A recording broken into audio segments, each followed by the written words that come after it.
What is up, internet? It's your boy Otaku, and today we're gonna be talking about a manga I found that I think should get an anime because I think it's be really awesome, and I really hope they license it because sometimes it's hard to get some of the stuff licensed, so you can get the physical copies and own it. So I really hope they do license this so I can get it on the actual manga volume, and I think that would be awesome. So before we get started, don't forget to watch those videos, like those videos, subscribe to the channel. It's the red subscribe button down below, and of course, with all that said, let's go ahead and get started. So this manga is called The Weakest Occupation. And I'm gonna go ahead and just read the synopsis for you guys so you get an idea. It's the people of this world are given occupations and weapons called divine treasures by God. It was said that the treasure was a very strong and couldn't be compared to the human-made weapons. It's translated from Japanese, so bear with me. That's why occupations which are called blacksmith, who can make and modify weapons, are called the weakest. So basically, let me kind of sum it up and translate here for you. In this world, God gives somebody a blessing, a job, and a actual weapon. They call it a sacred weapon. And so everybody gets this weapon. It varies on who you are and what your job title is, but you get a sacred weapon. It can't be damaged. It can't be destroyed. It can't, be, and it has special traits. So if you get the job blacksmith, which makes weapons, you're considered useless because everybody already has a weapon that can't be broken, doesn't need repairs ever, so on and so forth. And so that's where our main character comes in. Relius. Relius is a worker at an inn. His parents were adventurers and they were killed. And so he was taken in by the inn owner and his wife. And he is best friends with their daughter, Lynn. And so they're living this life, and it starts off by they're becoming adult, so they're going and getting their ceremony and getting their sacred weapons.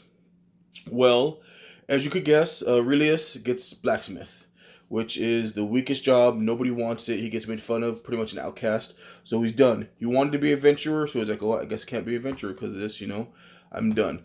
And then Lynn gets the hero title, which is the best title in the world. She gets Excalibur as her weapon, the best weapon of all the sacred weapons.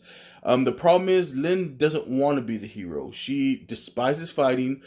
She hates getting a confrontation. She just wanted to live a peaceful life at the inn with her and Relius and her parents. And if you can guess, obviously she's in love with him because there's a whole childhood friend aspect there. And so Relius makes a promise to her that he will find a way to make the blacksmith job work for him so he can assist her be the hero and ensure that she's safe. He promises her that. And so she goes off to start her training because she's the hero. She doesn't have a choice. And Relius goes back to the inn and starts trying to figure out how he's going to do this thing with the blacksmith. Well, it turns out his sacred weapon is a hammer. So it kind of looks like Mjolnir, even though it's not, but it's a blacksmith hammer. And you find out that what he can actually do with this hammer is not just make weapons. He can make anything, like carpentry, anything like that. So he discovers it because a plate breaks at the end. He's like all cleaning up, and he has his hammer out, and the hammer actually absorbs the materials. And then the RPG window pops up. Hey, would you like to make a plate with these parts? So he can remake a plate, and he figures, oh, well, let me try on everything else. So he breaks stuff down with the hammer, absorbs the materials, and starts making chairs, tables, beds. And you find out the more and more he does this, because he does this to everything in the inn, it ranks up the beds. It ranks up, they get ranked. So they go from F rank to S rank. And so people start staying at this inn because he's done this so many times. He can make all this furniture this S rank, so it's the most comfortable furniture ever on the face of the planet. And so his inn gets super popular. Royalty starts taking notice because of how popular the inn is and how comfortable all the furniture is there. And he figures out, oh, I can do this with everything else. So that's what he does. He becomes super powerful. He starts adventuring. Through circumstances, he meets, Duke's daughter, another adventurer girl that's like a dog human race, another demi human, and things like that, and even becomes somewhat popular for the things because he can make potions and stuff now too, just with this hammer. So his job, of course, is super OP. Now he's trying to figure out how he can use to be combat stuff. And you can find out that he can actually put enchantments on things and stuff like that. So it's a really interesting take as far as that goes. What caught me off guard, though, is there's a pretty old stereotype of an MC on here that really hasn't been explored in a while.